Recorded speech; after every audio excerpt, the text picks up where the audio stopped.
이대로는 정말 안 됩니다. 절대로 안 될 일이에요. 일본은 기어이 작은 조선을 우리의 모든 것을 혼달리 섬기려 들 거예요. 시작하기 전에 좋아요 버튼 꾹 한번 눌러주세요.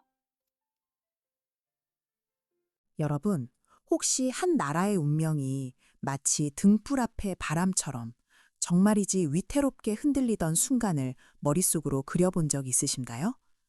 그때 그 바람은 단순히 물리적인 바람을 넘어 주변 강대국들의 거친 숨결이자 탐욕스러운 시선 같았어요. 오늘은 바로 그 아슬아슬하고 절박했던 시대를 배경으로 점점 무너져가는 조선을 어떻게든 지키려 혼신의 힘을 다했던 명성황후께서 겪으셨던 참으로 고독하고도 처절했던 투쟁에 대한 이야기였답니다. 시간은 1890년대. 밤이 되면 고요해야 마땅했던 한성 거리는 왠지 모르게 무거운 기운이 가득했어요. 마치 거대한 맹수들의 거친 숨소리가 사방에서 들려오는 듯한 느낌이었죠. 멀리 서대문 밖에서는 서양 공사관들의 불빛이 희미하게 깜빡였고 그 불빛들이 마치 우리의 작은 조선을 노려보는 수많은 눈동자처럼 느껴졌어요. 그 중에서도 특히 일본의 야심은 숨길 수 없을 정도로 너무나 노골적이었고요. 그들의 그림자는 이미 한성 깊숙이 드리워져 있었답니다. 밤하늘엔 짙은 먹구름이 낮게 깔려 있었고 가끔씩 불어오는 바람은 괜스레 을씨년스러운 소리를 내며 궁궐 담장을 스치고 지나갔어요. 뱃잎 스치는 소리가 귓가를 간지럽히는가 싶더니 이내 차가운 공기가 옷깃을 파고들며 마음마저 서늘하게 만들었죠. 마치 다가올 불길한 미래를 예고하는 듯한 싸늘한 기운이었어요. 경복궁 강령전, 한밤중인데도 창문 너머로 등불이 환하게 밝혀진 방 안에서 명성황후께서는 굳게 담은 입술로 펼쳐진 지도를 뚫어져라 응시하고 계셨어요. 방 안 공기는 차갑게 가라앉아 있었지만 그녀의 주변에서는 왠지 모를 뜨거운 긴장감이 맴도는 듯했죠. 창밖에서는 풀벌레 소리조차 들리지 않는 적막감마저 감도는 밤이었어요. 탁자 위 옥돌이 깔린 지도는 조명 아래 희미한 광택을 띠고 있었고요. 그 위에 놓인 그녀의 가늘고 섬세한 손끝은 마치 거미줄처럼 위태로운 조선의 국경선을 따라 조심스럽게 움직였어요. 그녀의 손가락은 압록강과 두만강, 그리고 삼면의 바다를 따라 천천히 움직였는데 그럴 때마다 심장이 저릿하게 아파오는 것 같았다고 해요. 부산포와 인천항 같은 주요 항구의 시선이 멈추면 그곳에 서려 있을 일본인들의 탐욕스러운 그림자가 눈에 선하게 그려지는 것 같았죠. 지도를 따라 움직이는 손길은 미세하게 떨리고 있었지만 그녀의 깊은 눈빛은 단순한 불안함을 넘어선 차갑고 단단한 결의로 번뜩이고 있었답니다. 그 눈빛 속에는 잠 못 이루는 밤들이 새겨져 있었고 밤마다 겪는 악몽들이 고스란히 담겨 있는 듯했어요. 백성을 향한 애끓는 마음과 함께 나라의 미래를 짊어진 막중한 책임감이 고스란히 담겨 있었고요. 마치 끓어오르는 용암처럼 뜨거운 열망이 그 안에 담겨 있었답니다. 그녀는 무심코 한숨을 내쉬며 깊은 생각에 잠겼어요. 이렇게 이대로 가만히 있을 수는 없습니다. 결코요. 제가 어찌 두 다리 쭉 뻗고 편히 잠들 수 있겠어요. 제 눈을 감으면 백성들의 불안한 얼굴이, 이 조정을 찢어발기려는 외세의 날카로운 발톱이 자꾸만 아른거리는 걸요. 지금 이 상황에서 우리 스스로의 힘만으로는 턱없이 부족해요. 이미 기울어진 배를 홀로 붙잡고 있는 것과 마찬가지였죠. 우리는 서양 세력의 힘을 빌려서라도 저 교만한 일본을 확실히 견제해야만 합니다. 그들의 거친 숨결이 이미 제 코앞까지 다가온 것 같았어요. 더 이상은 단 한순간도 주저할 시간이 없어요. 이 나라의 운명이 바람 앞에 촛불 같지 않습니까? 작은 바람에도 언제 꺼질지 모르는 촛불처럼 말이에요. 그녀의 목소리는 평소보다 훨씬 낮게 깔려 있었지만 마치 뜨거운 쇠를 두드려 만든 듯 단단하고 흔들림이 없었어요. 그 단단함 속에는 절박함과 함께 지친 몸을 이끌고 결연하게 나아가려는 의지가 담겨 있었답니다. 방 안에는 지도 위를 서성이던 그녀의 숨소리만이 희미하게 들려왔고요. 그때였어요. 문 밖에서 조심스러운 발걸음 소리가 들려오더니 이내 방문이 아주 천천히 그리고 조용히 열렸죠. 미닫이문 틈새로 고종 황제께서 들어서셨어요. 어둠 속에서 방으로 들어서는 폐하의 얼굴에는 깊은 근심과 함께 지쳐 보이는 기색이 역력했고요. 옥색 골룡포는 어딘가 모르게 축 늘어져 보였어요. 그의 어깨는 마치 무거운 짐을 진 듯 축 늘어져 있었답니다. 왕후, 깊은 밤중에 이리 홀로 계셨습니까? 벌써 밤이 깊을 대로 깊었습니다. 바깥에 밤 공기가 차가운데 방 안 공기도 차가운 것 같았어요. 부디 잠시라도 눈을 붙이시어 잠시나마 편히 쉬시는 것이 어떠세요? 안색이 너무도 안 좋으십니다.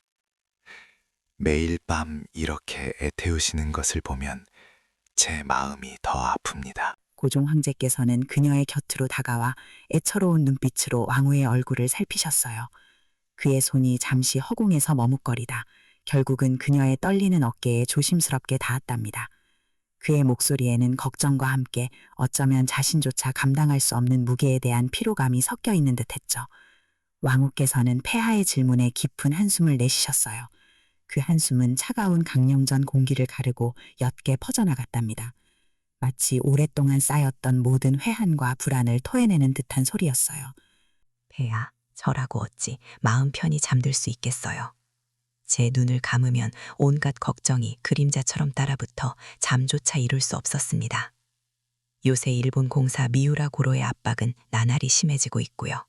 마치 독사의 혀처럼 교활한 말들로 우리 조정 대신들을 갈라놓으려 하고 있어요. 그들의 눈빛은 마치 먹잇감을 노리는 매처럼 번뜩이고 있었죠. 조정 대신들의 의견은 또 어떻습니까? 한쪽에서는 천국의 힘을 빌리자 하고 또 다른 쪽에서는 러시아의 힘을 빌리자 하니 매일매일이 시끄러워 정신을 차릴 수가 없어요. 당파 싸움으로 시간을 허비하고 정작 중요한 외세 침략에는 눈을 감으려는 자들이 너무도 많았답니다. 이러다가는 조선이 마치 찢어진 비단 조각처럼 갈기갈기 찢겨나갈까봐 정말 너무나 두렵습니다. 폐하께서도 이 모든 것을 함께 막아주셔야 해요. 명성왕후께서는 지도 위 조선의 영토를 손가락으로 다시 한번 짚으셨어요. 그 손가락 끝에는 마치 뜨거운 불꽃이 타오르는 듯한 열망과 함께 이 나라를 지키려는 처절한 의지가 느껴지는 듯했죠. 그녀의 눈빛은 간절함을 담아 고종을 올려보았지만 고종 황제께서는 왕후의 말을 듣고는 그만 힘없이 고개를 떨구셨어요. 그의 어깨는 더욱 깊이 내려앉았고요. 그 유약한 모습은 명성왕후의 어깨 위 짐을 더욱 무겁게 짓누르는 듯했답니다. 그는 그저 깊은 한숨만을 내쉬며 아무 말도 하지 못했어요. 그 침묵 속에서 왕후께서는 폐하의 등을 보며 깊은 고독감을 느끼셨을 거예요. 마치 거대한 짐을 홀로 짊어진 듯한 외로움이었죠. 바로 그때였어요. 궁궐의 높은 담장을 넘어 한 줄기 그림자가 빠르게 움직이는 것이 눈에 띄었어요. 어둠 속에서 흐릿하게 보였지만 그 기척만으로도 섬뜩함을 자아내는 그림자였죠. 바람조차 없는 고요한 밤에 풀잎 하나 흔들리지 않는 조용함 속에서 그 그림자는 마치 유령처럼 미끄러져 움직였답니다. 그 그림자의 주인공은 다름 아닌 일본 공사 미우라 고로였어요. 그는 어둠 속에서도 번뜩이는 눈으로 강령전의 불빛을 응시하고 있었고요. 그의 입꼬리는 마치 만족스러운 듯 아니면 잔인한 승리를 예감하는 듯 섬뜩하게 올라갔답니다. 그의 눈빛은 희미한 불빛 너머로 보이는 명성왕후의 실루엣을 꿰뚫어 보는 듯 했어요.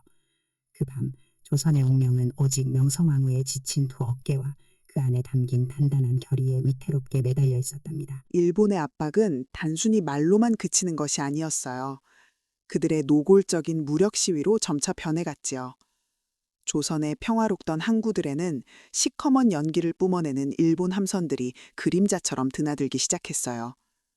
거대한 철선들이 물살을 가르며 항구 깊숙이 들어올 때마다 백고동 소리가 귓가를 찢을 듯 울려 퍼졌어요. 그 소리는 마치 조선의 심장을 직접 겨누는 위협처럼 느껴졌답니다. 배에 설치된 대포들의 시커먼 아가리가 햇빛을 받아 번쩍일 때마다 백성들의 얼굴에는 공포와 불안감이 스쳐 지나갔어요. 해상뿐만이 아니었어요. 부산이나 인천 같은 개항장 거리에는 일본 상인들이 활개를 치고 다녔답니다.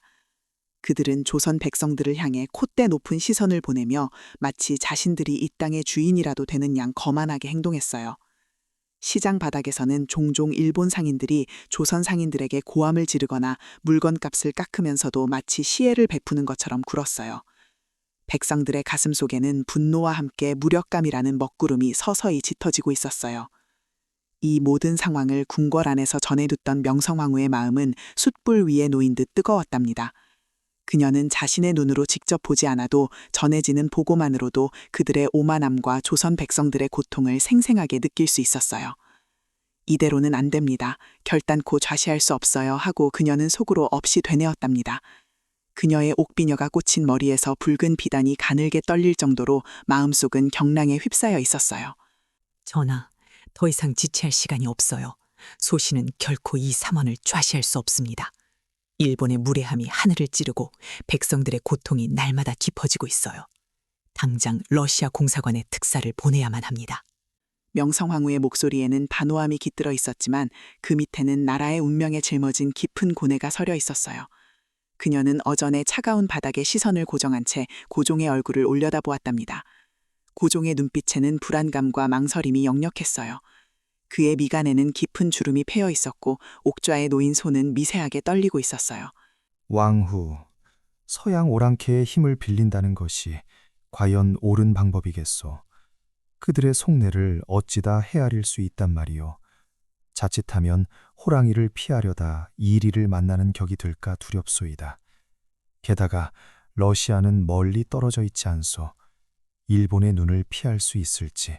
고종은 걱정스러운 목소리로 말을 이었어요. 차가운 궁궐 공기마저 그의 불안감을 더욱 증폭시키는 것 같았답니다. 그는 옥좌의 팔걸이를 꽉 붙잡았지만 그마저도 마음속 동요를 감추기에는 역부족이었어요. 전하, 지금은 선택의 여지가 없습니다.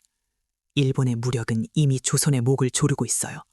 그들의 잔악한 야심은 이미 천하가 다 아는 사실이 아니겠습니까?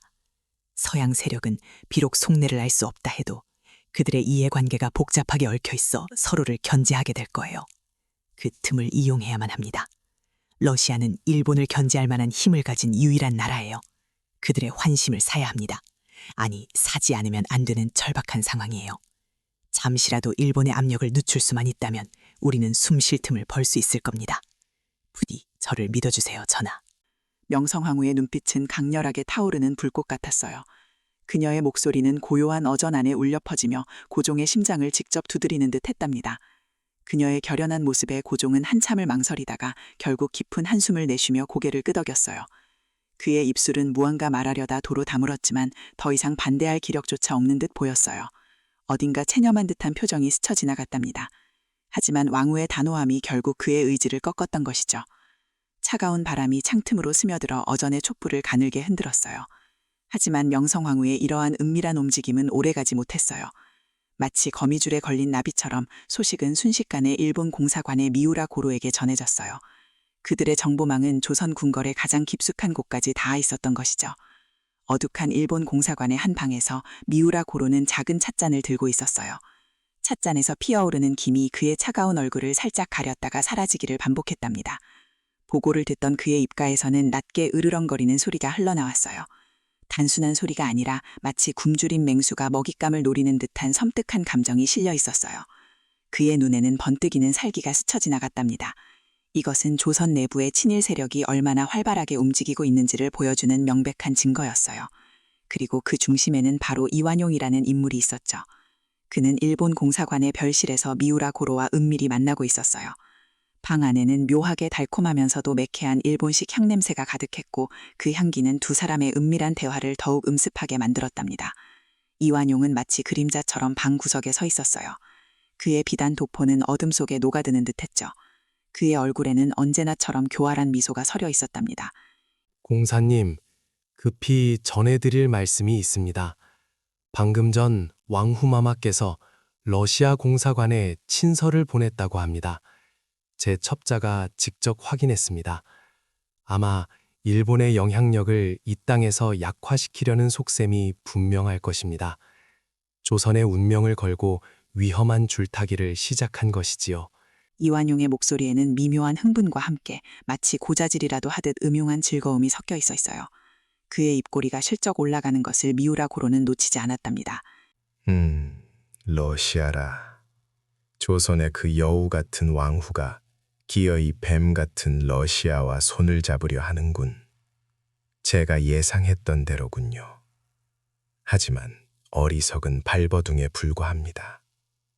그 뱀의 독이 자신을 물어뜯게 될 것이라는 걸 그녀는 조만간 처절하게 깨닫게 될 겁니다. 이완용 대신 그분께서는 움직일 준비가 되셨습니까? 우리가 던진 미끼를 물었는지 궁금하군요. 미우라 고로의 마지막 말에는 냉혹한 압력이 담겨 있었어요. 그는 차분한 표정이었지만 그의 눈빛은 이완용의 속마음까지 꿰뚫어 보는 듯 했답니다. 예, 공사님. 흥선 대원군께서는 이미 오래전부터 왕후의 독단적인 개혁 정책에 불만을 품고 계셨지요. 특히 세력 확장에 혈안이 된 왕후의 친족 정치와 서양 문물 도입에 대한 강한 거부감을 가지고 계셨습니다. 이번 러시아와의 밀통 소식에 분노하시며 왕후를 끌어내릴 절호의 기회로 여기고 계십니다. 대원군께서는 주저없이 우리와 손을 잡을 것이며 이번 기회를 결코 놓치지 않을 것입니다.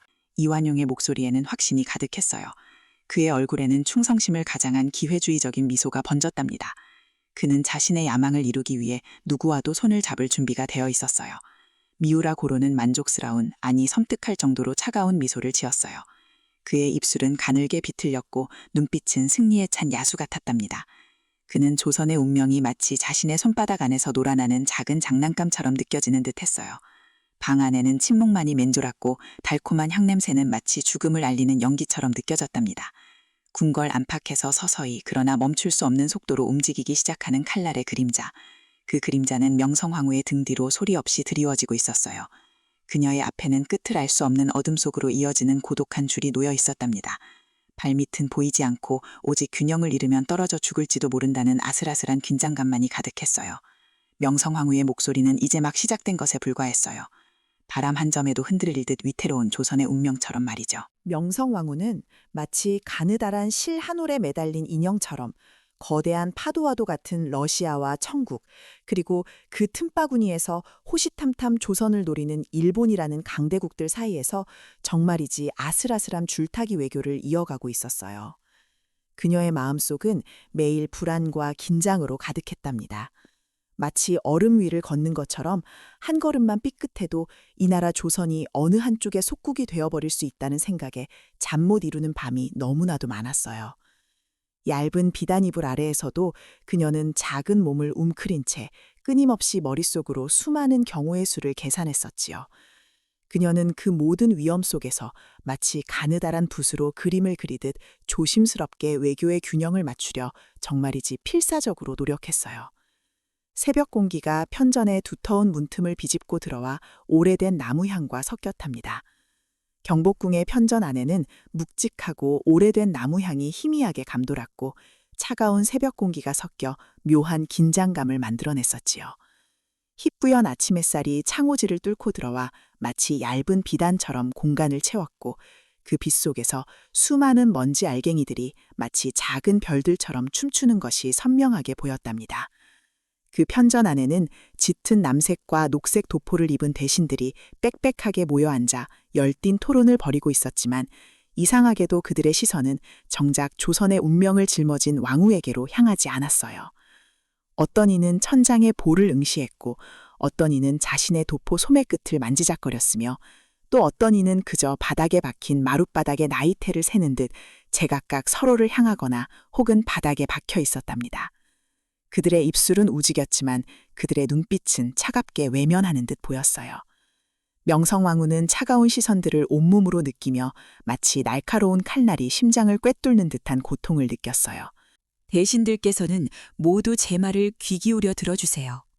지금 이 순간에도 일본은 단순히 이 나라의 국경을 넘보는 것을 넘어 이 조선이라는 나라를 통째로 삼키려 하고 있답니다. 그들의 눈빛에서 더 이상 이웃 나라에 대한 존중이나 최소한의 예의는 찾아볼 수 없게 되었어요. 마치 굶주린 맹수처럼 우리의 모든 것을 빼앗으려 하는 저들의 야욕이 너무도 선명하게 느껴진답니다. 이토록 위태로운 시기에 우리가 서로 다른 목소리를 내며 분열할 때가 결코 아니라고 생각해요. 지금이야말로 우리가 모두 한 마음으로 힘을 합쳐서 저 외세의 간섭을 강력히 견제해야 할 때가 아니겠습니까? 우리 모두가 조선의 안녕과 미래를 위해 지혜를 모아야만 한답니다. 제발 제 말에 귀 기울여 주시기를 부탁드려요. 명성왕후의 목소리는 분명하고 또렷했지만 그 안에는 아무리 억누르려 해도 숨길 수 없는 미세한 떨림이 섞여 있었어요. 그녀는 고개를 살짝 들고 대신들 하나하나에게 정성스럽게 시선을 보냈지만 많은 이들은 마치 뜨거운 불을 피하듯 그 시선을 회피하는 듯 했답니다. 몇몇은 헛기침을 했고 몇몇은 붓을 떨어뜨리는 척 시선을 내렸지요.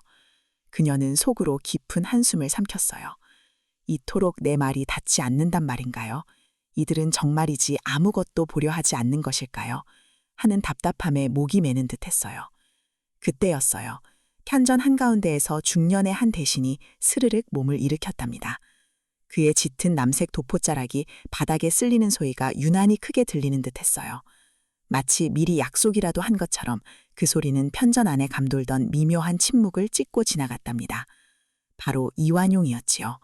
그의 얼굴에는 어딘가 모르게 미소가 번져 있었고 그 미소는 다른 이들의 불안과 묘하게 대비되는 자신감으로 가득해 보였답니다. 마치 계산된 듯한 여유로운 미소였어요. 이완용은 왕후의 시선을 피하지 않고 오히려 당당하게 마주 보였어요. 그의 눈에는 언뜻 번득이는 탐욕스러운 빛이 스쳤지만 워낙 능숙하게 감추는 바람에 미처 다 알아차리기 어려웠었지요. 그는 여유로운 태도로 한 걸음 앞으로 나섰고 그의 발걸음 소리는 편전의 고요함을 다시 한번 깨뜨리는 듯 했답니다. 마마, 진심으로 송구스럽지만 소신의 생각은 마마의 생각과는 조금 다르답니다. 어찌 우리가 서양의 오랑캐들에게 이 나라 조산의 운명을 맡기려 하십니까? 그들은 동방의 예의와는 거리가 먼 자들이며 결국 저희를 이용하려 할 뿐이라고 소신은 생각해요. 예로부터 이 조선이라는 나라는 4대 교린이라는 대원칙을 통해 이웃 나라들과 평화로운 관계를 유지해왔다고 배웠답니다. 저희의 오랜 이웃 나라인 일본과는 그런 역사적 관계 속에서 신뢰를 쌓아왔다고 생각합니다. 지금이야말로 일본과의 관계를 더욱 굳건히 하는 것이야말로 저희가 당면한 가장 급선무라고 사료되는 바입니다.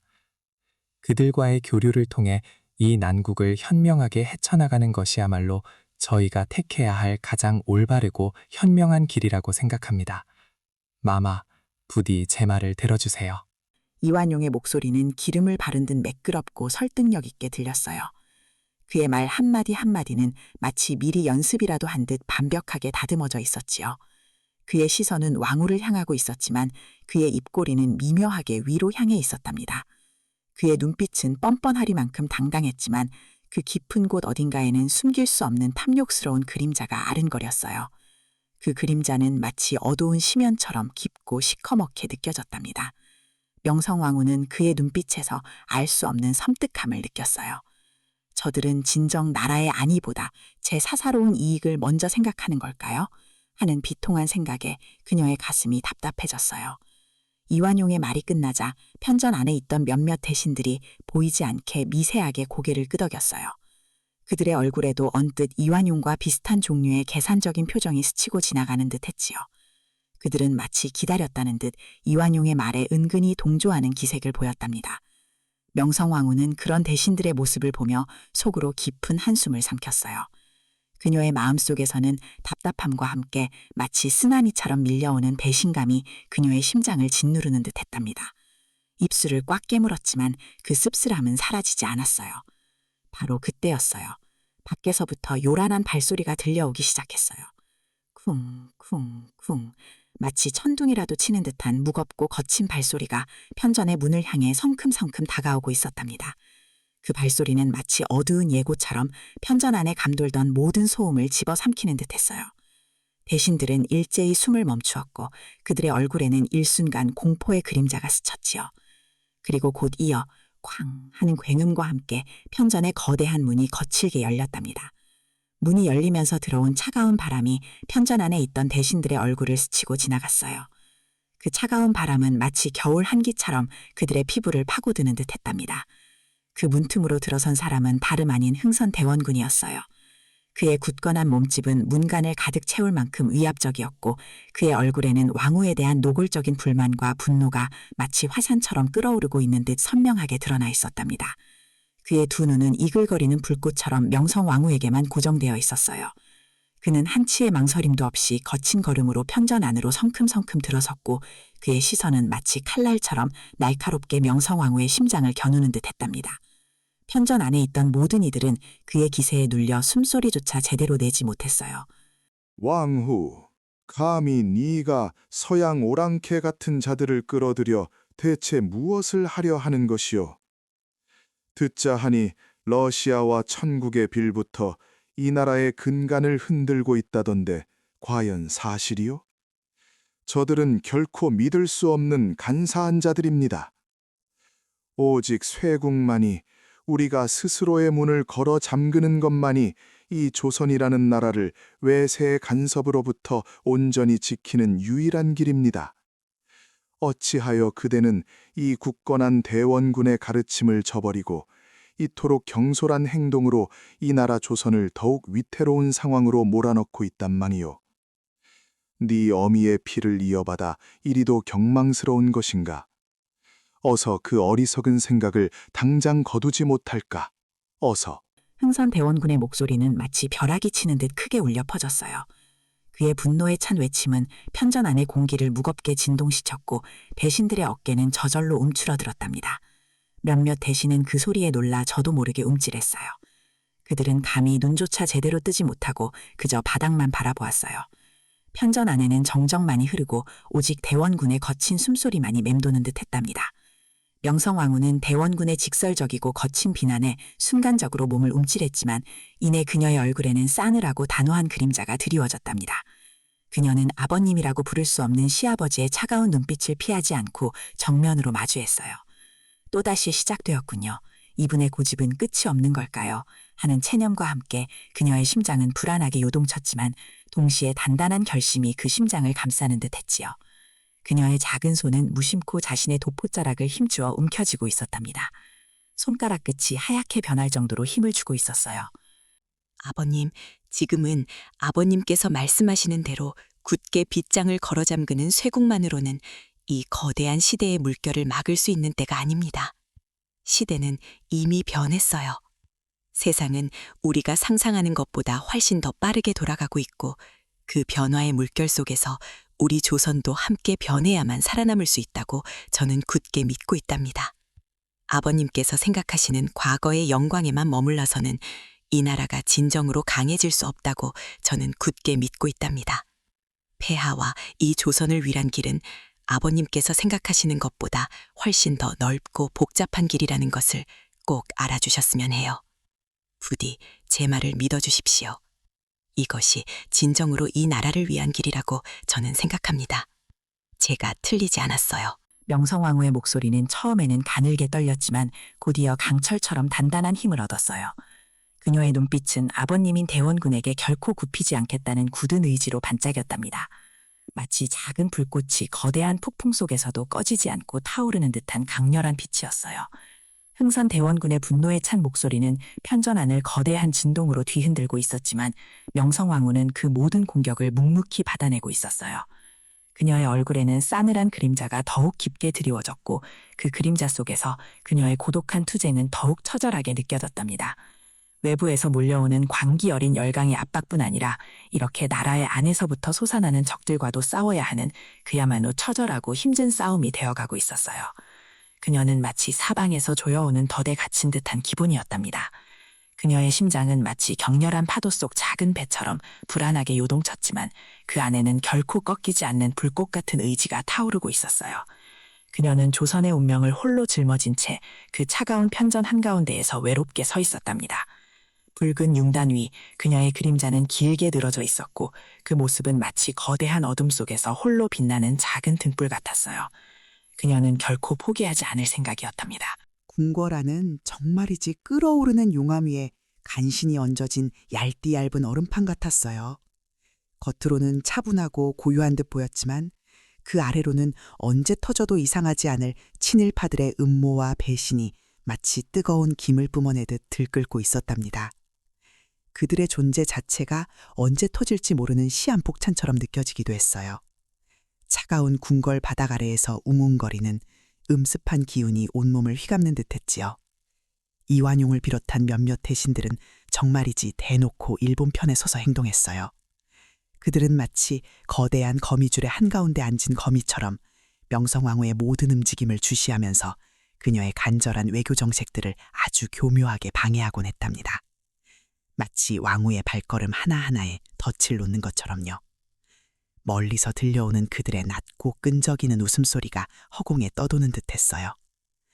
왕후께서 러시아와의 비밀스러운 접촉을 시도하며 이 위태로운 조선의 살 길을 찾으려 애쓰실 때마다 그들은 마치 그림자처럼 달라붙어 그 내용을 일본 공사관에, 그것도 다름 아닌 미우라 고로에게 아주 고스란히 흘려보내고 있었어요. 마치 귓속말을 하듯이요. 궁궐의 두터운 벽 속에서 조용히 퍼져나가는 독버섯의 포자처럼 그들의 배신은 너무나도 빠르게 번져나가고 있었답니다. 이 사실을 알게 된 명성황후의 가슴은 불덩이처럼 뜨겁게 타올랐다가도 이내 얼음물이라도 끼얹은 듯 차갑게 식어버리곤 했어요. 믿었던 이들의 칼날이 심장을 꿰뚫는 듯한 통증에 숨을 쉬기조차 힘들었지요. 깊은 밤 홀로 침전에서 등불을 켜둔 채 앉아 계시면서도 그녀의 눈은 좀처럼 감기지 못했어요. 작은 등불 심지가 타닥타닥 타오르는 소리마저도 마치 그녀의 심장이 불안하게 뛰는 소리처럼 들려왔어요. 밖에서는 매미 소리가 맴돌며 여름밤의 정막을 깨뜨렸고 안에서는 친일파들의 비웃음 소리가 귓가를 맴도는 듯했답니다. 그들의 표정 없는 얼굴들이 떠올라 왕후의 머릿속을 헤집어 놓았어요. 이제는 더 이상 이런 상황을 가만히 지켜보고만 있을 수는 없다고 왕후는 정말이지 단단히 마음먹으셨어요. 더는 물러설 곳이 없다고 생각했어요. 폐하, 정말이지 더 이상 이대로 두어서는 안 될 것 같아요. 제 가슴이 답답하고 불안해서 견딜 수가 없어요. 이완용 무리가 명백히 역모를 꾀하고 있습니다. 제게 들어온 정보로는 폐하와 제가 그토록 공들였던 러시아 공사관과의 밀양 내용이 정말이지 그대로 일본 공사 미우라 고로에게 흘러들어갔다고 합니다. 믿을 수가 없어서 몇 번이나 되물어 확인했어요. 이 소식을 들었을 때 제 심장이 정말이지 멎는지를 알았어요. 손발이 차가워지고 온몸에 소름이 돋아서 한동안 아무것도 할 수 없었답니다. 어떻게 이런 배신을 할 수 있는지 피가 거꾸로 솟는 기분이었어요. 이들을 당장 엄벌에 처하시고 이 땅에 뿌리내린 친일 세력의 싹을 완전히 잘라내야 합니다. 더 듣기 전에요. 이대로는 조선이 살아남을 수 없을 거예요. 폐하, 제발 제 말을 들어주세요. 명성황후의 목소리는 평소보다 훨씬 격앙되어 있었어요. 절박함이 묻어나는 그 목소리에는 단호한 의지가 담겨 있었지요. 그녀의 눈빛은 마치 타오르는 불꽃처럼 강렬하게 고종을 향하고 있었어요. 작은 떨림 하나 없이 곧게 뻗은 시선이 고종에게 무언의 압력을 가하는 듯했답니다. 하지만 고종의 반응은 왕후의 기대를 너무나도 여지없이 저버리고 말았어요. 왕후의 말에 고종의 얼굴에서는 빗기가 싹 가시고 마치 창백한 도화지처럼 하얗게 질려버리고 말았어요. 마치 방금이라도 얼음물에라도 빠진 사람처럼 그의 온몸에서는 물기가 뚝뚝 떨어지는 듯했지요. 그의 눈동자는 공포에 질려 좌우로 심하게 흔들렸어요. 마치 사냥꾼에게 쫓기는 작은 새처럼 갈 곳을 잃은 눈빛이었어요. 그는 꽉 입술을 깨물었고 어깨가 축 처지더니 이내 무기력하게 손을 저었답니다. 그 손짓에는 이미 모든 희망을 놓아버린 듯한 깊은 절망감이 가득 담겨 있었어요. 마치 이제는 끝이다 라고 말하는 듯했지요. 고종은 애써 침착한 척하려 했지만 그의 뺨 위로 식은땀 한 줄기가 주르륵 흘러내렸어요. 미세한 떨림이 그의 몸 전체를 휘감고 있었답니다. 왕후, 제발 진정하시오. 너무 흥분하지 마세요. 소용없습니다. 정말이지 아무 소용이 없어요. 제가 할 수 있는 게 아무것도 없어요.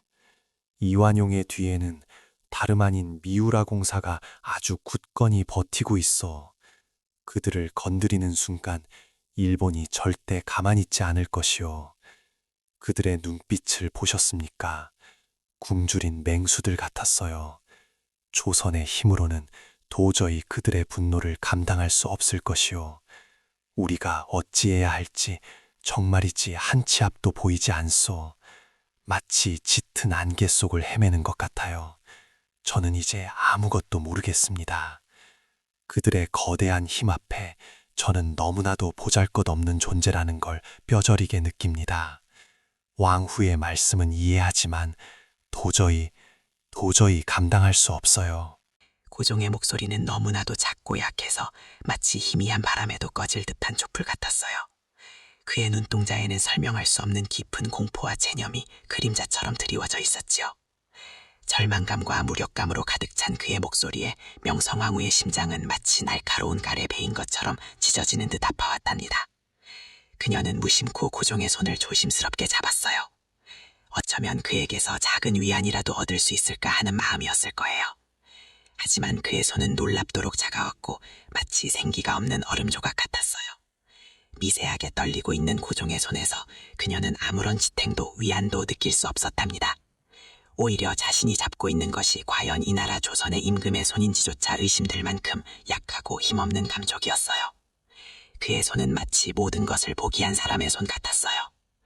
왕후는 고개를 돌려 고종의 침전 장막을 하염없이 바라봤어요. 장막으로는 이미 어둠이 짙게 깔려 있었고 멀리 궁궐 지붕 위로는 불길하고 거대한 그림자가 드리워지는 듯했답니다.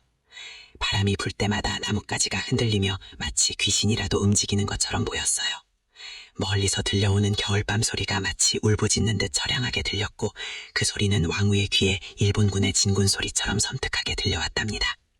멀리서 들리는 그 소리에 심장이 쿵 내려앉는 것 같았어요. 일본이 곧 무언가 엄청난 움직임을 시작할 것이라는 차가운 예감이 그녀의 온몸에 소름을 돋게 했어요. 그 예감은 마치 심장을 얼어붙게 하는 듯한 날카로운 칼날 같았답니다. 어쩌면 이대로 모든 것이 끝나는 것은 아닐까 하는 끔찍한 생각이 머릿속을 스치고 지나갔어요. 그녀의 어깨가 조용히 떨리고 있었어요. 여러분, 혹시 운명을 예감하면서도 그것을 막을 수 없을 때의 그 깊은 절망감을 느껴본 적이 있으신가요? 마치 거대한 폭풍이 바로 눈앞으로 다가오는 것을 알면서도 그저 작은 돛담배 위에 위태롭게 앉아 거친 파도에 몸을 맡길 수밖에 없는 그런 깊은 무력감 말이에요. 1895년 10월 7일, 그날 밤은 조선의 그런 어두운 그림자를 드리웠어요. 명성황후는 그런 깊고 무거운 불안감 속에서도 마지막까지 이 나라 조선의 미래를 그리고 백성들의 안위를 간절하게 고민했어요. 그녀의 여린 어깨 위에는 정말이지 한 나라의 운명과 수많은 백성들의 삶이 짓눌려 있었답니다. 경복궁 고녕합, 명성황후의 처소는 겉으로 보기에는 평소와 다름없이 고요하기만 했어요. 하지만 방 안의 공기 중에는 마치 보이지 않는 실처럼 팽팽한 긴장감이 흐르고 있었지요. 창밖의 밤은 더없이 깊어만 같고 까만 하늘에 떠오른 달빛마저도 짙은 구름에 가려져 희미하게만 느껴졌어요. 방 안에는 은은하고 달콤한 백단향이 퍼지고 있었지만 그 향기는 왕후의 마음속까지는 결코 평안하게 해주지 못했답니다. 오히려 그녀의 심장을 더욱 날카롭게 찔러오는 듯했지요. 왕후의 얼굴에는 마치 깊은 우물처럼 수심이 가득했어요. 그녀의 미간에는 세월의 흔적이라기보다는 끝없는 고뇌가 새겨진 듯한 깊은 주름이 선명하게 잡혀 있었답니다.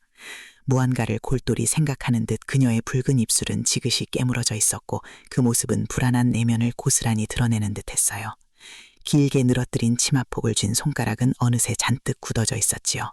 탁자 위에는 러시아 공사로부터 받은 서신이 조용히 놓여 있었어요. 그 서신을 밀봉한 붉은색 인장은 마치 핏방울처럼 섬뜩하게 느껴졌고 왕후의 심장을 더욱 조여오는 듯했답니다.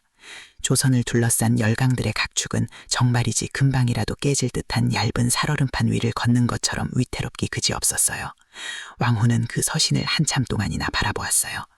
그녀의 눈길은 서신 위에 고정되어 있었지만 사실 그 너머에는 바람 앞에 놓인 등불 같은 조선의 모습이 아른거리는 듯했지요. 서신을 쥔 손이 미세하게 떨리는 것을 그녀는 느꼈답니다. 이 종이 한 장에 이 나라의 운명이 달려있다는 생각에 그녀는 온몸의 기운이 빠져나가는 듯했어요. 이대로는 정말 안 됩니다. 절대로 안 될 일이에요. 일본은 기어이 이 작은 조선을, 우리의 모든 것을 완전히 삼키려 들 거예요. 그들은 우리 조선의 마지막 숨통마저 끊으려 할 것이 분명해요. 그렇게 내버려 둘 수는 없다고 생각했어요. 러시아와의 밀약은 반드시 성공해야만 해요. 이것이야말로 우리가 기댈 수 있는 마지막 희망의 끈이 될 것이라고 믿었어요. 우리 백성들을 지킬 수 있는 유일하고 마지막 방법이 될 것이라고 말이에요. 왕후의 눈빛은 비록 결연하고 강인했지만 서신을 어루만지던 그녀의 손끝은 마치 차가운 바람에 흔들리는 가녀린 나뭇잎처럼 미세하게 떨리고 있었어요. 그 떨림 속에는 국가의 명운을 짊어진 한 여인의 깊은 고뇌와 어쩌면 피할 수 없는 운명에 대한 체념, 그리고 가슴 깊이 파고드는 두려움이 고스란히 담겨 있었답니다. 그녀는 잠시 눈을 감고 길고 깊은 한숨을 내쉬었어요. 그 한숨 속에는 천근만근의 무게가 실려 있는 듯 했지요. 그 순간 저 멀리 한 성부 외곽, 어둡고 습한 곳에서는 미우라 고로 일본 공사가 낭인들을 한 곳에 모아 마지막 최종 점검을 하고 있었답니다. 음습하고 눅눅한 밤 공기 속에서 그들의 거칠고 격앙된 숨소리가 희미하게 하지만 위협적으로 들려왔어요. 칠흑 같은 어둠 속에서도 칼집에서 살짝 빠져나온 칼날들이 섬뜩한 빛을 번뜩이며 빛을 발했어요. 날카로운 쇠냄새가 코끝을 쨍하게 스치는 듯했지요. 미우라는 마치 얼음장처럼 차가운 눈으로 그곳에 모인 낭인들을 한 명 한 명 훑어보았어요. 그의 시선은 단순한 확인을 넘어 그들의 충성심과 잔인함까지 꿰뚫어보는 듯했지요. 그의 얼굴에는 단 한치의 망설임도 없는 냉혹한 결의가 깊게 서려 있었답니다. 모두들 내 말을 단 한 글자고 놓치지 말고 명심해야 한다고 생각했어요. 내일 새벽 우리는 경복궁 진입 작전을 개시할 겁니다. 이 작전에는 단 한치의 오차도 어떠한 변수도 있어서는 안 돼요. 우리의 목표는 오직 단 하나다. 저 조선의 여우를 적살하고 이 조선이라는 나라를 완벽하게 일본의 품에 안기는 것이다. 이 위대하고 거대한 목표를 위해서라면 우리 모두는 어떤 희생도 기꺼이 감수해야 한다고 생각했어요. 실패는 그 어떤 이유로도 용납하지 않을 겁니다. 절대 용납할 수 없어요. 그들의 시선은 마치 굶주린 맹수처럼 어둠 속에 아련하게 보이는 경복궁을 향해 있었어요. 그 거대한 궁궐이 바로 그들의 피에 굶주린 목표물이었지요. 궁궐의 불빛은 너무나도 작고 연약해 보였어요.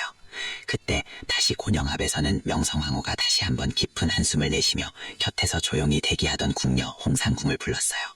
왕후의 목소리는 평소보다 더 가라앉아 있었지만 그 속에는 숨길 수 없는 절박함과 간절함이 강하게 묻어났답니다.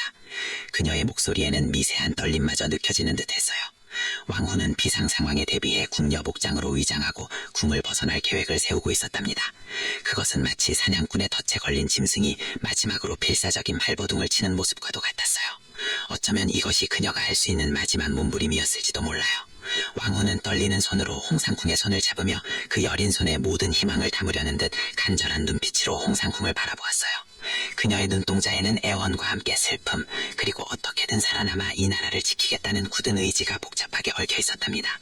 왕후의 지시를 들은 홍상궁의 얼굴에는 순간적으로 깊은 불안감과 함께 설명할 수 없는 알 수 없는 그림자가 스쳐 지나갔어요. 그녀의 눈동자는 공포로 흔들렸지만 그 속에는 마치 다른 어떤 감정이 숨어있는 듯 보였답니다. 그녀는 왕후의 손을 잡은 채 고개를 숙였고 길게 늘어진 머리카락이 그녀의 표정을 가려버렸어요.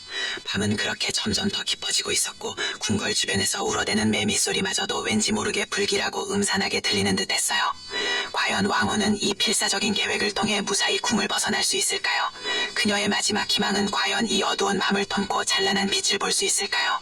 우리는 아직 그 답을 알 수 없었답니다. 여러분, 혹시 삶과 죽음의 경계가 한순간에 너무나도 처참하게 뒤바뀌는 비극적인 운명을 눈앞에서 본 적 있으신가요?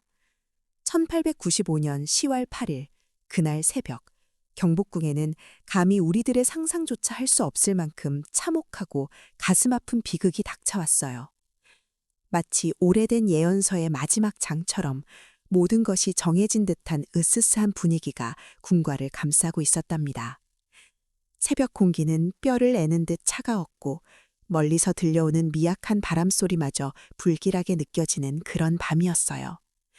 궁궐의 높은 담장은 그저 무심하게 어둠을 머금고 있었을 뿐 다가올 참사를 막아줄 수는 없었지요. 동이 트기 시작하는 새벽, 아직 어스름이 채 가시기도 전이었어요. 하늘은 검푸른 색에서 회색 빛으로, 그리고 아주 미약하게 붉은 빛이 감도는 듯했지요. 경복궁을 담싸고 있던 깊고 고요한 침묵은 억눌린 비명과도 같았어요. 숨죽인 듯한 정적 속에서 모든 것이 얼어붙은 듯 보였답니다. 그때 저 멀리서부터 들려오는 둔탁한 발소리와 함께 무한가 불길한 기운이 스멀스멀 피어오르기 시작했죠. 처음에는 흙먼지 섞인 희미한 바람소리인 줄 알았어요. 하지만 이내 그 소리는 점점 더 또렷해지고 마치 거친 짐승들이 땅을 울리며 달려오는 듯한 괜음으로 변해갔답니다. 이윽고 궁궐의 정적은 일본 낭인들의 잔혹하고 무자비한 침입으로 마치 깨진 유리조각처럼 산산이 부서지고 말았어요. 와악 하는 섬뜩한 함성 소리가 새벽 공기를 갈랐고 궁궐 곳곳에서 비명소리가 터져나오기 시작했답니다. 섬뜩할 정도로 차가운 칼날들이 어둠 속에서 번뜩이며 무섭게 빛을 반사했고 순식간에 평화롭던 궁궐은 아비규환의 지옥으로 변해버렸어요. 쨍그랑거리는 칼과 칼이 부딪히는 굉음, 살을 애는 듯한 칼날이 허공을 가르는 소리, 그리고 사람들이 공포에 질려 내지르는 비명소리가 뒤섞여 공기를 가득 채웠답니다. 콧속으로는 비릿한 피냄새가 스며들었고 어디선가 타는 듯한 연기 냄새마저 희미하게 풍기는 듯했지요. 낭인들은 마치 먹잇감을 향해 달려드는 굶주린 짐승들처럼 거침없이 곤영합을 향해 돌진했어요. 그들의 신발이 거친 돌바닥을 긁으며 내는 사나운 발소리가 점점 더 가까워질수록 명성왕후의 심장은 공포에 질려 더욱 격렬하게 터질 듯이 뛰기 시작했어요. 그녀는 마치 가슴을 옥죄는 듯한 극심한 압박감을 느꼈답니다. 서둘러야 해요. 어서요. 제발요. 이대로는 절대 붙잡힐 수 없어요. 조선의 모든 희망이 저와 함께 이 차가운 궁궐 안에서 쓰러질 수는 없어요. 제발 어서 움직여야 해요. 숨을 헐떡이며 명성왕후는 연신 주위를 살폈답니다. 왕후는 이미 평범한 궁녀의 옷으로 급히 갈아입은 채였어요. 거칠고 뻣뻣한 옷감이 그녀의 여린 피부를 쓸어내렸지만 지금 이 순간 아픔을 느낄 새도 없었죠. 그녀의 얼굴에는 검은 천조각으로 반쯤 가려져 혹시라도 자신의 신분이 발각될까봐 조마조마한 마음이었답니다. 검은 천 밑으로 가려진 입술은 바싹 말라 있었고 심장은 마치 북소리처럼 쿵쾅거렸어요. 숨어야 해. 반드시 살아야 해. 왕후는 끊임없이 스스로에게 되뇌었답니다. 그녀는 수많은 평범한 궁녀들 틈에 필사적으로 섞여들어 이 지옥 같은 곳을 탈출하려고 했어요. 왕후의 두 눈은 살기 위해 그리고 마지막 남은 조선의 희망을 지키기 위해 처절하고도 강렬하게 빛나고 있었답니다. 살아야 한다는, 지켜야 한다는 강한 의지가 그녀의 눈빛에 담겨 있었죠. 이 밤을 넘겨야만 한다는 오직 그 생각만이 그녀의 머릿속을 가득 채웠어요. 곤영합에 후미지고 어두컴컴한 복도를 따라 왕후는 마치 그림자처럼 소리 없이 움직였어요. 낡은 복도의 나무 마루에서는 오래된 먼지 냄새가 희미하게 풍겼답니다. 습하고 서늘한 공기가 폐부 깊숙이 스며드는 듯했지요.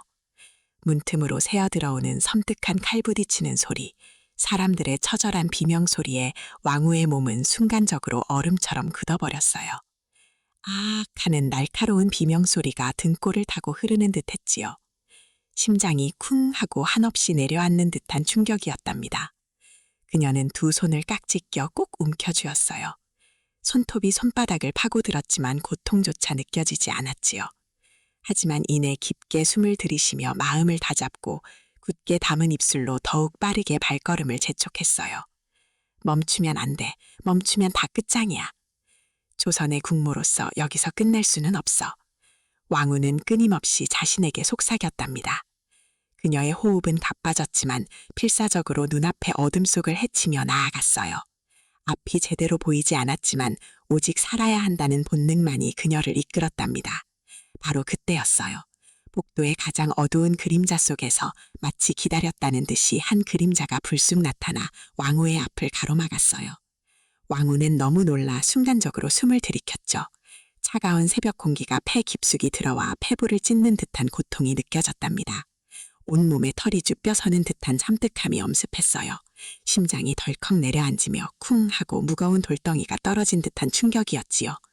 눈을 크게 뜨자 그 그림자는 다름 아닌 왕후가 그동안 너무나도 믿고 의지했던 바로 그 궁녀 홍상궁이었답니다. 홍상궁은 차갑고 서늘한 눈빛으로 왕후를 응시했어요. 그 눈빛 속에는 더 이상 과거의 충성심이나 따뜻함은 찾아볼 수 없었죠. 마치 낯선 사람을 보는 듯한, 아니 증오하는 대상을 보는 듯한 싸늘한 시선이었답니다. 왕후는 저도 모르게 뒷걸음질 쳤어요. 홍상궁, 이게 어찌된 일인가? 목구멍까지 차오르는 말을 겨우 삼켰어요. 홍상궁은 말없이 아주 천천히 손짓으로 어둠 속에 숨어있던 일본 낭인들을 불러들였답니다. 그 섬뜩한 손짓은 마치 죽음을 부르는 주문 같았어요. 그림자처럼 복도 벽에 바싹 붙어있던 낭인들이 그림자에서 벗어나 천천히 모습을 드러냈지요. 그들의 날카로운 눈빛과 흉흉한 칼날이 새벽 어스름 속에서 번뜩이는 것이 보였어요. 홍상궁의 입가에는 얇고 비열한 미소가 잔뜩 걸려 있었죠. 그 미소는 마치 차가운 독사가 혀를 날름거리는 것처럼 소름 끼쳤답니다. 전하, 제가 이토록 오랜 시간 동안 전하의 곁을 지켜왔지요. 이제 그 모든 것이 끝나려 합니다. 홍상궁은 나직하지만 또렷한 목소리로 말했어요. 자신이 그토록 믿고 의지했던 이의 너무나도 잔혹한 배신에 왕후의 얼굴은 충격으로 하얗게 질렸어요. 피 한 방울 없는 듯 창백해졌죠. 가슴속에 얼음송곳이 밟히는 듯한 격렬한 고통이 몰려왔답니다. 온몸의 세포 하나하나가 비명을 지르는 듯 했어요. 홍상궁이 어째서 나를... 왕후는 믿을 수 없다는 듯 홍상궁을 바라보았지만 그녀의 눈빛은 흔들림이 없었어요. 오히려 싸늘하고 확신에 찬 표정이었지요. 그 순간 홍상궁의 등 뒤에서 기다리고 있던 일본 낭인들이 마치 먹이를 발견한 사냥개처럼 일제히 왕후에게 달려들었어요. 그들의 발소리는 짐승의 포효 같았고 칼날은 섬뜩하게 빛났답니다. 차갑고 날카로운 칼날들이 어둠 속을 섬뜩하게 갈랐고 공포에 질린 왕후의 마지막 비명이 좁은 복도에 길게 그리고 처절하게 울려 퍼졌답니다. 안 돼, 조선. 그녀의 목소리는 희미하게 흩어졌어요. 조선의 국모였던 한 여인의 생이 그 모든 희망과 염원과 함께 차가운 칼바람 속에서 너무나도 비극적으로 막을 내리는 충격적인 순간이었어요. 그녀의 눈은 여전히 조선을 향한 염원으로 가득했지만 이내 허망하게 감기고 말았죠. 차가운 바닥에 쓰러진 그녀의 몸은 마치 꺾인 콧잎처럼 처절해 보였어요. 낭인들은 확인사살이라도 하듯 쓰러진 왕후에게 흉포하게 칼을 휘둘렀답니다. 피가 튀고 끔찍한 비린내가 복도 전체를 뒤덮었어요.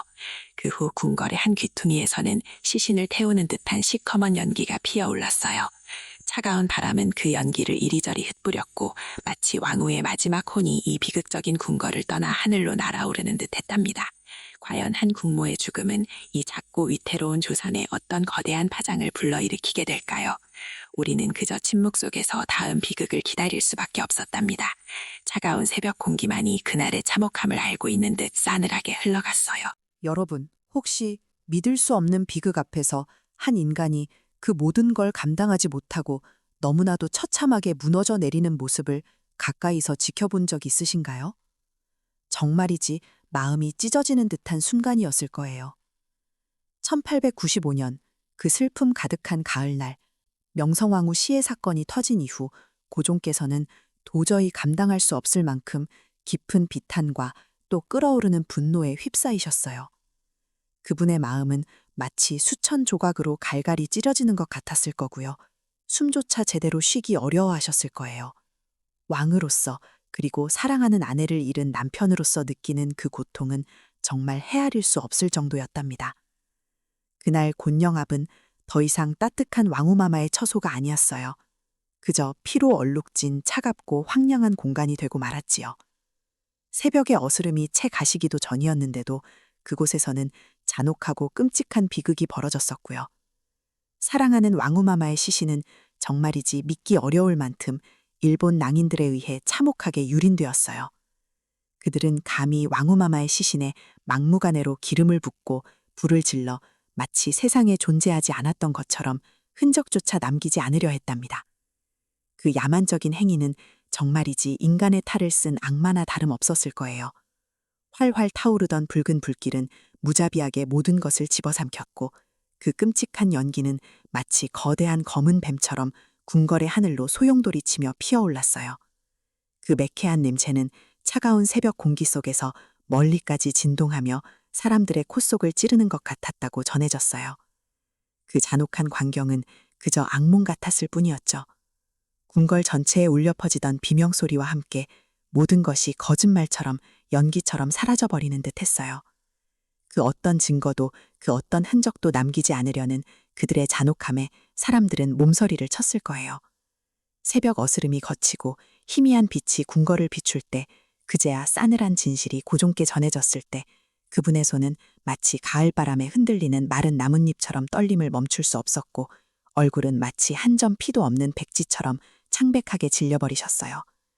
깊게 파인 미간에는 절망과 함께 형언할 수 없는 고통이 스쳐 지나가는 듯 했고요. 입술은 파르르 떨렸지만 아무 말도 나오지 않았다고 해요. 온몸의 피가 순간적으로 얼어붙는 듯한 충격에 그저 멍하니 서 계셨던 거죠. 왕후가 정말로 그렇게 되었다니. 아니요. 이것은 거짓말일게. 나는 믿을 수가 없소이다. 도저히 믿을 수가 없소. 어찌 이런 천인공노할 짓을 감히 벌였단 말이냐. 당장 진실을 밝혀내라. 도대체 누가 감히 나의 왕후에게 이런 짓을 했단 말인가. 단 한 조각의 의문도 남김없이 그 어떤 작은 실마리라도 놓치지 말고 모든 것을 낱낱이 파헤쳐내란 말이다. 이 땅의 하늘이 두렵지 않은가. 고종께서는 마치 어린아이처럼 울부짖는 듯한 절규에 가까운 목소리를 내셨어요. 그분의 눈동자에는 사랑하는 이를 잃은 슬픔과 함께 이 모든 사태를 벌인 일본에 대한 뼈저린 분노가 마치 활활 타오르는 불길처럼 이글거리고 있었답니다. 그 불길은 단순한 분노를 넘어선 복수심에 가까운 격렬한 감정이었을 거예요. 그분의 머릿속에서는 이 모든 상황이 단순한 우발적인 변란이 아님을 직감적으로 알아차리셨어요. 마치 얼음장처럼 차가운 이성이 빠르게 상황을 분석하고 있었던 거죠. 너무나도 명백하게 계획된 잔혹한 음모의 그림자가 깊게 드리워져 있다는 것을 온몸으로 느끼셨던 거예요. 누군가의 치밀한 계산 아래 벌어진 일이라는 섬뜩한 확신이 그분을 더욱 절망하게 했어요. 잠시 후 불안하고 불길한 소문들이 마치 거친 파도처럼 궁궐 안으로 밀려들어오기 시작했어요. 이완영을 비롯한 친일파들이 일본 공사 미우라 고로와 은밀하게 자주 접촉했다는 증거들이 하나둘씩 수면 위로 드러나기 시작했죠. 그들의 수상한 움직임들이 마치 정교하게 짜인 퍼즐 조각처럼 맞춰져 가고 있었어요. 어떤 이는 그들이 밤늦게까지 밀담을 나누는 것을 보았다고 했고, 또 어떤 이는 의문의 서신이 오고 가는 것을 보았다고 속삭였어요. 고종께서는 이 모든 정보의 조각들이 가리키는 섬뜩한 진실 앞에서 온몸에 피가 역류하는 듯한 배신감을 느끼셨답니다. 더욱이 고종께서 그토록 믿었던 오랫동안 곁에서 모셔온 궁녀 홍상궁의 배신 또한 만천하에 드러났을 때 그분의 마음은 이루 말할 수 없는 배신감에 휩싸였을 거예요. 친밀하게 지내며 믿었던 사람에게 뒤통수를 맞는 기분은 정말 끔찍했을 테니까요. 그녀가 일본 낭인들을 궁궐 안으로 끌어들이는데 직접적인 역할을 했다는 사실은 고종께 깊은 상처를 남겼을 거고요. 어둠 속에 가려져 있던 끔찍한 진실이 서서히 밝혀질수록 고종께서는 자신의 신변마저도 더 이상 안전하지 않다는 것을 뼈저리게 깨달으셨어요. 차가운 칼날이 언제 자신의 목을 향해 날아들지 모른다는 섬뜩한 공포에 시달리셨던 거죠. 일본은 이제 조선의 왕까지도 자신들의 꼭두각시처럼 좌지우지하려는 무시무시한 야욕을 노골적으로 드러냈으니까요. 그들의 눈빛에는 더 이상 숨길 수 없는 잔혹한 욕망이 번뜩였답니다. 궁궐은 더 이상 왕을 지켜주는 안전하고 아늑한 처소가 아니라 언제 칼날이 날아들지 모르는 위험한 감옥처럼 느껴졌을 거예요. 밤이 되면 들리는 작은 바람소리에도 가슴을 졸였고 그림자 하나하나에도 의심의 눈초리를 보내셨죠. 고종께서는 수많은 밤을 홀로 세워가며 깊은 고민에 잠기셨어요. 달빛만이 고독하게 창가를 비추는 밤, 그분은 잠 못 이루고 차가운 방을 서성거리셨죠. 가슴을 옥죄는 불안감에 식은땀을 흘리셨을 거예요. 자신의 목숨을 구하는 것과 동시에 이 위태로운 상황 속에서 어떻게든 조선의 자주성을 지켜낼 방법을 필사적으로 찾으셨어요. 잠 못 이루는 밤마다 수많은 외교관들을 은밀히 만나고 신하들과 머리를 맞대고 고민하셨답니다. 이 절망적인 상황에서 과연 어떤 선택을 해야 할지 그분의 어깨에는 너무나도 무거운 책임감이 놓여 있었을 거예요. 마침내 그분은 중대한 결단을 내리셨어요. 그 모든 치욕과 비난을 감수하고서라도 러시아 공사관으로 거처를 옮기는 악원 파천을 단행하기로 결심하셨답니다. 이는 단순한 도피가 아니라 최악의 상황에서 조선의 명맥을 잇기 위한 고뇌의 잔 결정이었을 거예요. 한나라의 국왕이 자국의 궁궐을 버리고 타국 공사관으로 몸을 피해야 하는 상황은 정말이지 역사의 길이 남을 치욕적인 일이었지만 이것은 절망적인 상황 속에서도 조선의 자주 독립을 향한 그분의 마지막 몸부림이었어요. 더 이상 물러설 곳 없는 절박한 심정으로 내린 결정이었던 거죠. 그분의 얼굴에는 깊은 고뇌의 흔적과 함께 희미하지만 결렬한 의지가 스쳐 지나가는 듯했어요. 주름진 얼굴에는 지친 기색이 역력했지만 그분의 눈빛만큼은 흔들림 없이 빛나고 있었답니다. 과연 고종께서 내리신 이 비장한 결단이 풍전등화와 같던 조선의 위태로운 운명을 바꿀 수 있을까요? 그 긴 밤이 지나고 새로운 새벽이 밝아오고 있었어요. 그러나 그 새벽은 마냥 희망만 가득한 새벽은 아니었을 거예요. 여러분, 혹시 한 개인의 비극적인 희생이 한 나라의 역사에 어떤 의미를 남기는지 깊이 생각해 본 적 있으신가요?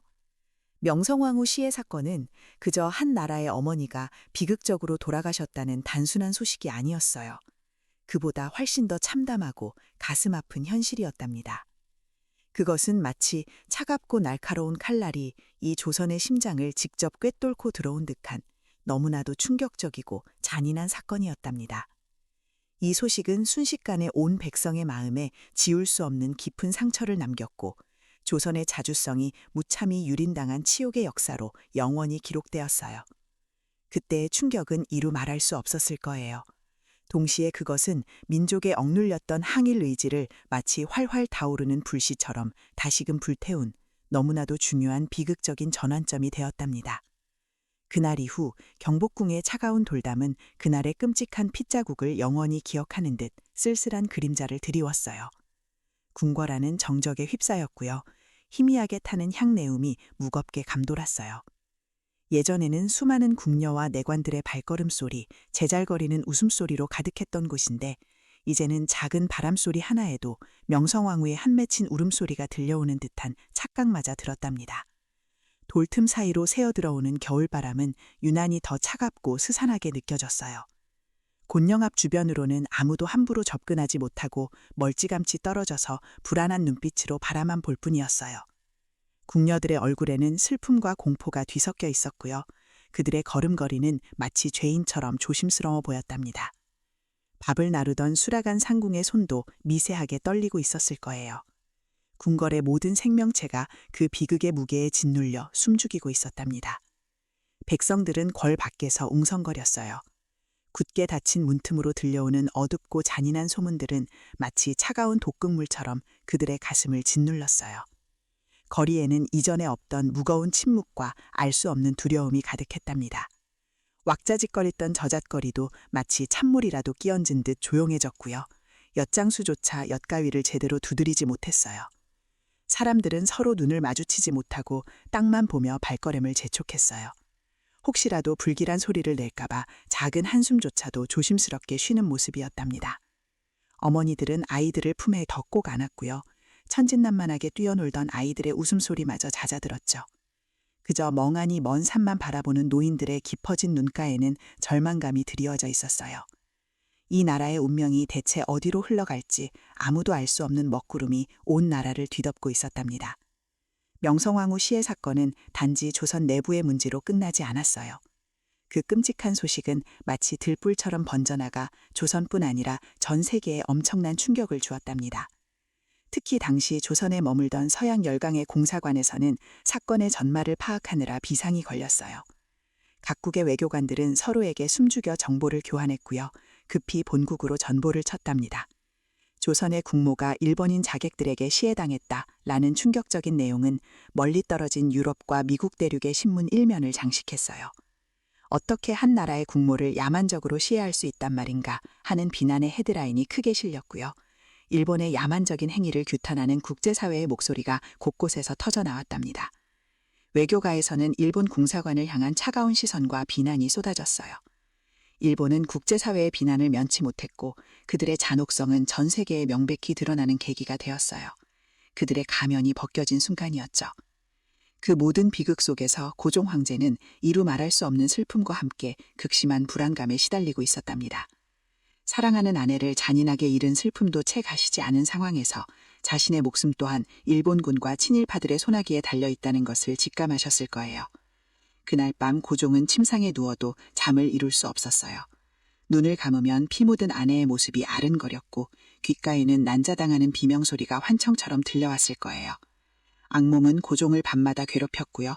온몸은 식은땀으로 축축하게 젖었답니다. 과연 나도 언제까지 안전할 수 있을까 하는 생각에 고종의 등골은 늘 서늘했을 거예요. 경복궁 안은 더 이상 안전한 피난처가 아니었죠. 언제 또다시 일본군과 친일파들의 칼날이 자신을 향할지 모른다는 생각에 고종의 심장은 시도 때도 없이 불안하게 요동쳤답니다. 사랑하는 아내를 지켜주지 못했다는 자책감과 함께 자신마저 무너지면 이 나라는 어떻게 될까 하는 절박한 책임감이 고종의 어깨를 짓눌렀을 거예요. 그야말로 고립무원의 상황이었죠. 결국 고종은 피치 못할 선택을 하셨어요. 그것이 바로 러시아 공사관으로 거처를 옮기는 아관 파천이었답니다. 이것은 단순한 피신이 아니라 나라의 명운을 건 비장한 결단이었어요. 차가운 겨울바람이 살을 내는 듯했던 1896년 2월 11일 새벽, 어둠이 미처 거치지 않은 시간이었어요. 고종은 왕세자와 함께 궁녀의 가마를 파고 궁궐을 빠져나오셨답니다. 한 나라의 임금이 자기 궁궐에서 안전을 찾지 못해 타국의 공사관으로 피해야 하는 그 치욕감과 절박함은 이루 말할 수 없었을 것이랍니다. 가마 안의 공기는 얼음처럼 차가웠고 고종의 심장은 북처럼 울렸을 거예요. 두려움과 함께 분노가 치밀어 올랐지만 내색할 수 없었답니다. 혹여나 자신을 알아보는 이가 있을까봐 가마 속에서 쥐죽은 듯 숨죽여야 했을 거예요. 러시아 공사관의 육중한 문이 고종의 눈앞에 나타났을 때 비로소 고종은 깊은 한숨을 내쉬었을 거예요. 하지만 그 안도감 속에는 사랑하는 아내를 잃은 깊은 슬픔과 함께 나라의 미래에 대한 무거운 고민이 함께 자리하고 있었답니다. 타국의 보호 아래에 있다는 안도감과 동시에 국권을 지키지 못한 임금으로서의 깊은 치욕감이 고종의 마음을 복잡하게 만들었을 거예요. 고종은 러시아 공사관에서 돌아오신 후 명성황후의 비극적인 죽음을 결코 헛되이 하지 않겠다고 다짐하셨어요. 일본의 감시와 통제에서 벗어나고자 하는 강력한 의지를 담아 1897년 대한제국을 선포하고 스스로 황제의 자리에 오르셨답니다. 덕수궁 중화전에서 거행된 대한제국 선포식 날 고종의 얼굴에는 비록 슬픔의 그림자가 가시지 않았지만 그럼에도 불구하고 결연한 의지와 새로운 희망이 엿보였다고 전해졌답니다. 그는 황제의 용포를 입고 백성들 앞에 서서 떨리는 목소리로 선언하셨을 거예요. 이는 조선이 더 이상 청나라의 속국이 아닌 자주 독립국임을 대내외에 첨령하고 황제국으로서의 위상을 확립하려는 고종의 간절한 소망이자 필사의 몸부림이었어요. 내가 황제가 되어 죽은 왕후의 원한을 갚고 이 나라를 다시 일으키리라. 고종은 명성황후의 죽음을 기억하며 반드시 이 나라를 강하고 자주적인 국가로 만들겠다고 다짐도 다짐하셨을 거예요. 그 굳은 의지는 그의 눈빛에서 확연히 느껴졌을 것이랍니다. 그 사이 이완용을 비롯한 친일파들은 명성황후의 죽음을 발판 삼아 잠시 권력을 쥐고 득세하는 듯 보였어요. 그들의 입꼬리에는 비릿한 미소가 걸려 있었고 백성들을 향한 시선에는 오만함과 경멸이 가득했답니다. 그들은 일본의 힘을 빌려 제멋대로 국정을 농단하며 자신의 사리사욕을 채웠고요. 백성들의 고통에는 눈 하나 깜짝하지 않았을 거예요. 하지만 역사의 심판은 언제나 엄정하게 다가오는 법이었죠. 그들의 기세는 그리 오래가지 못했어요. 역사의 거대한 수레바퀴는 결국 그들을 배신의 기록으로 남기게 되었답니다. 백성들은 그들을 향해 끊임없이 손가락질했고 그들의 이름은 배신의 대명사처럼 오랫동안 회자되었어요. 그들의 이름은 후대의 길이길이 치욕의 대명사로 남게 되었답니다. 명성황후는 무너져가는 나라를 지키기 위해 열강들 사이에서 마치 가느다란 실 위를 걷는 듯한 아슬아슬한 줄타기 외교를 이어갔지만 결국 비극적인 최후를 맞이하고 말았어요. 그녀의 죽음은 조선 백성들에게 어떤 말로도 표현할 수 없는 깊은 슬픔과 함께 일본에 대한 거대한 분노를 마음에 심어주었답니다. 그 분노는 결코 쉽게 사그라지지 않았어요. 오히려 더욱 깊이 뿌리내려 훗날 거세게 타오를 항일운동의 뜨거운 불씨가 되었답니다. 나라를 지키기 위해 산으로 들로 뛰쳐나갔던 수많은 의병들이 있었고요. 만주와 상해 등 타지에서 목숨을 걸고 독립운동에 헌신했던 독립운동가들이 있었어요. 그 거대한 흐름의 시작에는 명성황후의 억울하고 참혹한 희생이 자리하고 있었답니다. 그녀의 죽음은 비록 슬픔의 씨앗이었지만 동시에 독립이라는 강한 열망의 싹을 틔운 것이나 다름없었어요. 과연 한 인간의 비극적인 희생이 기울어가는 나라의 운명을 바꿀 수 있었을까요? 명성황후의 죽음은 우리에게 묵직한 질문을 던져요. 역사는 끊임없이 반복되고 개인의 운명은 거대한 시대의 흐름 속에서 어떤 의미를 가지는지를요. 한 개인의 죽음이 단지 개인의 비극으로 끝나지 않고 한 민족의 정신을 일깨우고 역사의 방향을 바꾸는 강력한 촉매제가 될 수 있다는 것을 명성황후의 삶과 죽음이 우리에게 너무나도 생생하게 보여주었답니다. 우리는 그녀의 비극적인 운명을 통해 자주 독립의 소중함과 나라를 지키는 것이 얼마나 중요한 일인지를 다시 한번 깨닫게 되었어요. 오늘 이야기는 어떠셨나요? 제가 준비한 명성황후 이야기는 여기까지입니다. 오늘 이야기가 여러분에게 역사의 아픔과 자주 독립의 소중함을 다시 한번 되새기는 귀한 계기가 되었기를 진심으로 바랍니다. 여러분의 구독과 좋아요는 다음 이야기를 만드는데 정말 큰 힘이 된답니다. 그럼 다음 시간에 더 흥미롭고 감동적인 역사 이야기로 또 만나 뵙겠습니다. 여러분 늘 건강하시고 행복하세요. 감사합니다.